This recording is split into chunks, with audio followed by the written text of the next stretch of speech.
My dear children, you have seen this thing that something must be imposed like discipline. Discipline always must be imposed, otherwise student will take it otherwise. Got it? क्योंकि कुछ चीजें जबरदस्ती forcefully करनी बहुत जरूरी है, वरना students और टीचर वगैरह कंट्रोल में नहीं आती. Is that clear? देखिए, हमारे अंदर नेचुरल बहुत कुछ है, लेकिन हम अननेचुरल हो चुके हैं. जैसे हम एग्जांपल लेते हैं हंसी का. हंसी खुशी, आज हिंदुस्तान में किसी के भी चेहरे पे हंसी खुशी नहीं है. उदास चेहरा है, मुंह सूजा हुआ है, मुंह फूला हुआ है. वजह प्रॉब्लम तो सभी की लाइफ में होंगी. जो जिंदा होंगे उनके साथ प्रॉब्लम होंगी, और जिनके साथ प्रॉब्लम नहीं है वो तो समझ लो मुर्दा है. Like this lectern, like a table, like a chair, ये सब तो मुर्दा है, इनकी कोई प्रॉब्लम नहीं है. जिंदा जो होगा उसकी प्रॉब्लम्स होंगी, चाहे वो पशु पक्षी हैं, चाहे जानवर हैं, चाहे इंसान है, कोई भी है, उनकी समस्या होंगी. लेकिन समस्याओं का निपटारा उदास मन से नहीं होता. The moment you are enthusiastic, जब आप जोश में हैं, उमंग तरंग में हैं, तो सारी समस्याओं का समाधान कर सकते हैं. कोई समस्या ही नहीं. समस्या बढ़ती कैसे है? ऑब्जर्वेंस के ऊपर, कि हम ऑब्जर्व किसी भी चीज को किस तरीके से करते हैं. एक आदमी था, उसको 10 साल बाद दो दोस्त मिले. 10 साल बाद दो दोस्त मिले, एक उस तरफ खड़ा हुआ था और एक उस तरफ. उसने इधर देखा, उसने कहा भाई इसकी तरफ तो देखना ठीक नहीं है, ये तो सही आदमी नहीं है. उसने उस तरफ से मुंह घुमा लिया. दूसरे की तरफ देखा, उसे जाके बाहों में मिला, गले लगा. वजह क्या थी? क्योंकि 10 साल पहले वो आवारा था, निकम्मा था, इस वजह से उसने उसकी तरफ देखा ही नहीं कि ये तो बदतमीज किस्म का लड़का है, इससे मैं क्या बात करूँ. 10 साल बाद मिला था. दूसरे से जो गले मिला, क्योंकि वो बहुत अच्छा था, उसका दोस्त था, फ्रेंडशिप थी, बहुत ही अच्छे आचार विचार थे. लेकिन देखिए 10 साल में तो बहुत कुछ चेंज हो गया, बहुत कुछ बदल गया. अब अपोजिट साइड देखिए, जिससे वो गले मिला, आज वो आवारा था, बदमाश था, शराब पीने वाला था, जुआ खेलने वाला था. 10 साल में उसकी मेंटेलिटी बदल गई. ऑन द अदर हैंड, दूसरी तरफ जिससे उसे नफरत की, आज वो एक संत बन चुका था, इतना अच्छा इंसान बन चुका था कि सारी दुनिया उसके सामने झुकने लगी थी. तो देखिए, ऑब्जर्वेंस होनी चाहिए. कई बार हम क्या करते हैं, इमीडिएट, बिना सुने, बिना सोचे समझे, immediate we are used to take the action, एकदम से एक्शन ले लेते हैं. हमें सोचना चाहिए, विचार करना चाहिए. चाहे वो छोटे बच्चे हैं, चाहे बड़े हैं, चाहे बुजुर्ग हैं, उनको विचार करना चाहिए कि whatever the decision they are going to take, is it a right decision और रॉन्ग डिसीजन, देखना चाहिए. फॉर एग्जाम्पल, एक आदमी जॉब करता था, शाम को घर आता तो रोज का किस्सा था, 3-4 दिन से लगातार, कि छोटा बच्चा रोता हुआ आता, पापा इसने मुझे मारा है. बड़े वाला पिटता था. 4 दिन लगातार ये बात हुई. 5वें दिन का नजारा देखिए, जैसे ही वो रोते हुए आया, इसने क्या किया, फटाफट भागा गया और बड़े वाले के 2-3 थप्पड़ टिका दिए कस के. बड़ा लड़का रोने लगा, कहता पापा मेरी बात तो सुन लेते पहले आप. आज मैंने इसे मारा नहीं है, आज मैंने इसे मारा नहीं है, ये झूठी शिकायत लेके आपके पास गया मुझे पिटवाने के लिए. बात समझ में आई? कम से कम ऑब्जर्व तो करें. उसने क्या किया, उसको गुस्सा आ रहा था बहुत ज्यादा उसके पापा को, क्योंकि ऑफिस में डांट पड़ी थी बॉस से बिना बात की. अब देखिए हम क्या करते हैं कि ऑफिस में डांटा तो वो डांट घर पे आके मिसिज पे निकालेंगे, मिसिज पे गुस्सा, मिसिज बड़े बेटे पे निकालेगी, बड़ा बेटा छोटे पे निकालेगा, छोटे वाला उससे छोटे पे निकालेगा, उसके कान पकड़ के खींच देगा. ये बात सही है गलत है? जबकि नहीं होना चाहिए, ऐसा नहीं होना चाहिए. You need to think it, you need to contemplate it. पहले सोचो, विचारो, तब कदम उठाओ. हम सब नेचुरल हैं, सबके अंदर. कोई भी बच्चा हमारे स्कूल में ऐसा नहीं है जो मंद बुद्धि हो ही नहीं सकता. हिंदुस्तान में कोई ऐसा शख्स नहीं है जो मंद बुद्धि हो. मंद बुद्धि बच्चों कोई नहीं होता, बाय बर्थ मंद बुद्धि कोई भी नहीं होता. ये हमारा समाज मंद बुद्धि बनाया था. ये तो पागल है, कर करके पागल बना दिया. ये बहुत अकलमंद है, उसके अंदर ओवर कॉन्फिडेंस आ गया, मैं तो बहुत ज्यादा अकलमंद हूं, उसके अंदर घमंड आ गया. कोई ज्यादा अकलमंद नहीं होता, कोई मंद बुद्धि नहीं होता. हाँ, एक बात जरूर है, entire thing depend upon your practice. The more and more practice you will do, the more and more thing you will learn. जितनी ज्यादा प्रैक्टिस करोगे, जितना ज्यादा अभ्यास करोगे, उतना सीखोगे. वो एक कहावत है कि करत करत अभ्यास के जड़मती होत सुजात और रसरी आवत जात के सिल पर परत निशान। आपने देखा है कुआं देखा है? कितने बच्चों ने देखा है कुआं? कुएं में देखा है नीचे कि जो रस्सी ऐसे खींचते हैं, खींचते खींचते खींचते खींचते सालों लगे रहते हैं, उनमें पत्थर के ऊपर भी निशान पड़ जाते हैं। पड़ जाते हैं। अब रस्सी लेके निशान मारने की कोशिश करो, निशान पड़ेगा? नहीं पड़ेगा, क्योंकि एक दिन की दास्तान नहीं है, ये दास्तान है सालों की। लगातार लगातार लगातार अभ्यास, कंटिन्यू है। जो काम आप लगातार लगातार लगातार करते हैं उसमें आप परिपूर्ण हो जाते हैं। एक ड्राइवर जो पिछले 10 साल से गाड़ी चला रहा है, अब वो गाड़ी कैसे चलाएगा? क्योंकि उसका अभ्यास इतना जबरदस्त हो चुका है कि उसे कुछ सोचने समझने की जरूरत नहीं है। The moment you are driving a car, at that very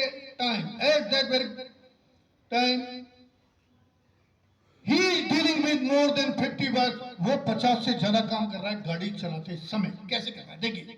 if I am driving my car, at the time of driving I am attentive who is moving on my right side, who is moving on my left side, who is following me and who is in front of me।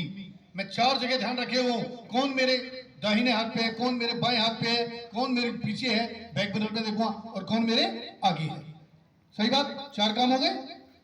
Also I am thinking about my electricity bill. Oh my God, tomorrow is the last date। कल तो बिजली का bill जमा करना है, ओहो उसका भी इंतजाम करना पड़ेगा। मुझे अपने बच्चे की फीस भी जमा करनी है, उसका भी इंतजाम करना पड़ेगा। अरे घर में आटा तो खत्म हो गया, आटा भी लाना है, उसका भी इंतजाम करना पड़ेगा। और मेरे साथ जो बैठा हुआ है मैं उससे बातचीत भी कर रहा हूँ। तो कैन आई से I am dealing with more than 50 बार। 50 काम ड्राइविंग करते समय भी कर रहा हूँ या नहीं कर रहा? Yes no. If somebody would come in front of my vehicle, अचानक मेरे सामने कोई आ जाता है, एकदम से आ जाता है, तो can I apply the brake? Should I apply the brake? क्या मुझे ब्रेक मारने की जरूरत है? No, I don't need to apply the brake. Brake would be applied automatically. अपने आप ब्रेक लगेंगे या नहीं लगेंगे? लगेंगे। क्यों लगेंगे? क्योंकि प्रैक्टिस नहीं हो चुकी है। दिमाग सोचेगा भी नहीं, दिमाग के सोचने से पहले ब्रेक लग जाएंगे। समझ गए? तो पढ़ाई भी बच्चों इसी तरीके की है कि जब आप मेहनत करोगे, दिन रात मेहनत करोगे, देखिए लगन होनी चाहिए। लगन कब आती है? जब हम किसी चीज से प्यार करते हैं। प्यार कब करेंगे? जब हम उस चीज को सीखेंगे, ढंग से सीखेंगे, तो हमें उस चीज से प्यार हो जाता है। आप लेडीज हैं, टीचर, आप ईमानदारी से बताइए कपड़े धोना किसको अच्छा लगता है? Raise your hand. टीचर, कपड़े धोना किसको, चलो लड़कियां भी, किस किसको अच्छा लगता है कपड़े धोना? हाथ खड़े करो। बहुत कम, लेकिन धोने पड़ते हैं। बर्तन मांजने किसको अच्छे लगते हैं? मांजने पड़ते हैं। क्या बेमन से मांजते हो? बेमन से करोगे। If you will do it unwillingly, अगर बेमन से करोगे तो नतीजा क्या निकलेगा? उन बर्तनों में कहीं सब्जी लगी रह जाएगी, कहीं साबुन लगा रह जाएगा, क्योंकि ध्यान कहीं हो। राइट?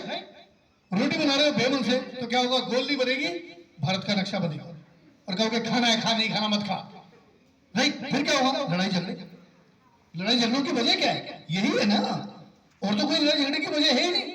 अगर हम अपना हर काम ढंग से करें, नियमित रूप से करें, दिल लगा के करें, तो झगड़े की कोई गुंजाइश ही है या नहीं है? नहीं है ना? बिल्कुल भी। तो बच्चों दिल लगा के करना शुरू करो, दिल लगेगा। दिल कब नहीं लगता? कोई चीज आपकी समझ में नहीं आ रही, नहीं समझ में आ रही, टीचर से पूछो, 1 बार पूछो, 2 बार पूछो, 4 बार पूछो। अगर टीचर नहीं बता रहे, डायरेक्ट मेरे पास आ जाओ।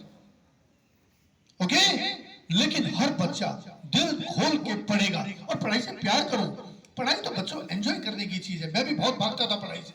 मेरे पिताजी मुझे बड़ा पीटते थे, वो बेल्ट निकाल के मारते थे मुझे, रोज मारते थे, और मैं पिट पिट के इतना बेशर्म हो गया था, मारो कोई फर्क ही नहीं पड़ता है। ऐसे बच्चे भी होते हैं। हाथ खड़े करो, ऐसे कितने बच्चे मार रही है, झूठ मत बोलना, मार लो जितना मर्जी।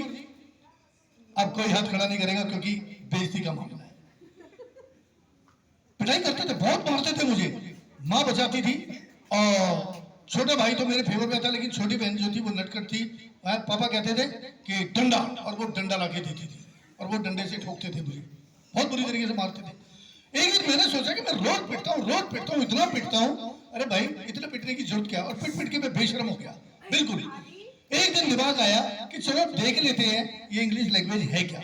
उस दिन मैंने अपना एक चैप्टर निकाला, वो चैप्टर मैंने ध्यान से पढ़ा, मेरी चैप्टर समझ में आने लगा।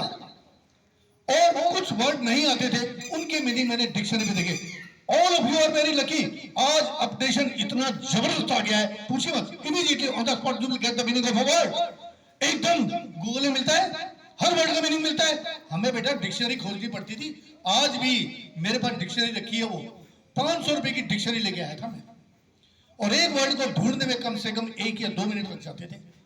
जो पढ़ाई आप 1 घंटे में कर सकते हो वो मुझे 3-4 घंटे में करनी पड़ती थी, लेकिन किया, क्योंकि if you are determined, disciplined and dedicated, you can do everything। हर काम कर सकते हैं आप, सोचो, हर काम कर सकते हो। क्या आपने कभी खाना खा रहे हैं, फटाफट पानी का जग ला के रखा? आपके पापा मम्मी को डांट रहे हैं, इतनी भी अकल नहीं है, एक जग पानी का रख दो, और आप भी कह रहे हैं हाँ पापा मम्मी भी इतनी अकल तो है ही नहीं। करते हो? नहीं, जग में पानी ला के रखा, पापा ऑफिस से आए हैं, थके हुए आए, एक गिलास पानी आते ही मिल जाए, एक कप चाय मिल जाए, जो थोड़ी बड़ी लड़कियां हैं चाय बनाए, कितना अच्छा लगता है। काम आगे से आगे करे, झाड़ू पोछा बर्तन, कोई छोटे काम नहीं होते। आजकल के बच्चे, खासतौर से लड़कियां को तो माँ बाप ने इतना बिगाड़ रखा है, तू बेटा पढ़ाई के सिवाय कुछ मत कर। क्यों नहीं कर? मेरा तो ये मानना है, मेरे पिताजी सुबह 4 बजे कहते थे, मुकेश अगर मैं उठ गया तो ठीक, वरना सोते हुए के कान पे इतनी जोर का धमाकेदार रखता था, एकदम उठता था, खड़ा दूध लेके आ, साइकिल साफ कर, ये कर वो कर, और मैं सारे काम करता था, और जब पापा चले जाते थे आराम से फिर सो जाता था, क्योंकि रियलाइज नहीं था, अकल नहीं थी। उस वक्त बहुत बुरा लगता था, मैं कहता था कितने बुरे पापा हैं, कितने गंदे पापा हैं, लेकिन आज मैं कहता हूं उन्होंने सही किया, उन्होंने हमें वेल डिसिप्लिन बना दिया, वेल डिसिप्लिन बना दिया। उसी का नतीजा है कि आज मैं इस पोजीशन में, क्या आज मैं जिस पोजीशन में हूं, आप लोग भी चाहते हैं ऐसी पोजीशन लेना या नहीं? Yes no? आप भी चाहते हैं मेरी तरह बने हैं? सब कुछ हो, गाड़ी हो, बंगला हो, ऐश कर रहे हो, चाहते हो या नहीं? कितने बच्चे चाहते हैं? हाथ खड़ा करें। सभी बच्चे चाहते हैं, नीचे करो। लेकिन बेटे सिर्फ चाहने से कुछ नहीं होता, करने से होता है। करोगे, मैं तुम्हारे साथ हूं, पूरी गाइडलाइन दूंगा, हर तरीके से तुम्हारे साथ हूं। अब तो बड़ी मैडम भी आ गई है, इसने मेरा साथ दिया पूरा, हर मुकाम पे देती है। सुबह she used to get up early in the morning at 4 o'clock, 4 बजे उठ के खड़ी हो जाती है। हमारे घर में जो बहू आई है, निशांत की मिसेज कविता, वो भी नहीं उठ पाती इतनी जल्दी, और जितने बजे मैं उठता हूँ, 5 बजे मैं उठ जाता हूँ, निशांत भी नहीं उठ पाता इतनी जल्दी। It's a reality. बच्चों के अंदर नहीं है वो जज्बा, लेकिन अगर अभी से जज्बा होगा तभी तो आगे बढ़ोगे। मान लो वो जज्बा आया तुम्हारे अंदर 10 साल बाद, 20 साल बाद, तब तक तो आधी जिंदगी निकल चुकी होगी। अगर अभी से अवेयर हो जाओगे तो जिंदगी में आगे बढ़ोगे। तो सभी बच्चे चाहते हैं आगे बढ़ना या नहीं? कितने बच्चे चाहते हैं? कल से सभी टाइम से आएंगे, कोई बच्चा लेट नहीं आएगा। आप सोचो, जब आप लेट आते हैं तो आपको 50 पुशअप करने पड़ते हैं, ये अच्छी बात है नहीं है ना? सब आ सकते हैं। अपने पेरेंट्स को कहो कि हमें टाइम से भेजो। ओके, आज के लिए इतना ही काफी है। Thank you very much.